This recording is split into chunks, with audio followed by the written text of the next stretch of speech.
Hello guys, আজ তোমাদের সঙ্গে শেয়ার করছি আমার বন্ধুর বিয়ের মিনি ব্লগ। তো সকাল থেকে সব রিচুয়াল শুরু হয়ে গেছে। তারপর তো আমরা দুপুরের খাওয়া দাওয়াটাও করে ফেললাম। সো তারপরে চলে গেছিলাম মেকআপ আর্টিস্টের কাছে। তো আমার সাজ তো কমপ্লিট, আর এই দেখো আমার বোনের সাজ, ও কিন্তু নিজে সেজেছিল। তারপর তো আমরা কনেকে নিয়ে চলে গেলাম প্যান্ডেলের দিকে। দেখো গেটের ডেকোরেশনটা কত সুন্দর, আর উপরেই আছে গণেশ ঠাকুর। আর প্যান্ডেলটা কিন্তু একটা প্রাথমিক স্কুলের বড় মাঠে হয়েছিল। এই দেখো কোণে এবার স্টেজের কাছে যাবে, আর স্টেজটা তো খুব সুন্দর সাজিয়েছিল, আর খুব গরম থাকায় কুলারও লাগানো হয়েছিল। তারপর তো চলে গেছি আমরা ফুচকার কাউন্টারে, আর ফুচকাটা সত্যি বলছি খুবই দারুণ ছিল। তার সাথে তো কফিও ছিল, কিন্তু এত গরমে আমি তো কফি খাইনি, তাও অনেকে খাচ্ছিল।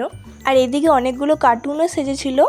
তারপর তো আমরা অর্কেস্ট্রা দেখতে বসলাম, খুব সুন্দর সুন্দর গান করছিল। আবার নিজেকে দেখিয়ে ব্রাইডের সঙ্গে কয়েকটা ফটো তুলে আমরা চলে এলাম খাবার খেতে। চলো এবার মেনুটা পরপর দেখা যাক।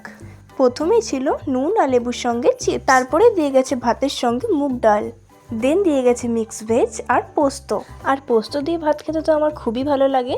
আর এরপরই চলে এলো মাটন, আর মাটনটা তো টেস্ট ভালো ছিলই, তার সঙ্গে ভালো সেদ্ধ হয়েছিল। তারপরে দিয়ে গেছে চাটনি, পাঁপড়, মিষ্টি, আর তার সঙ্গে আইসক্রিম আর হাজমোলা। আর খাবার খেয়ে তো আমি ফোনটাই আনতে ভুলে গেছিলাম, টেবিলের তলাতেই ফোনটা আমার পড়েছিল। কি করে পড়ে গেছে জানি না, কিন্তু আমি আধ ঘন্টা পর ফোনটা যখন খুঁজছি তখন দেখছি টেবিলের তলাতেই পড়ে আছে। এত ভয় পেয়ে গেছিলাম। তারপর তো আমি বাড়ি চলে এসেছি, আর এই দেখো আমার বোন পুরো বিয়ের সিনটা ভিডিও করে রেখেছে। আর এই দেখো সিঁদুরদানও হয়ে গেল। তো বিয়ে তো এখানে কমপ্লিট। সো পরের ভিডিওর জন্য আমার চ্যানেলটিকে সাবস্ক্রাইব করো। Bye guys.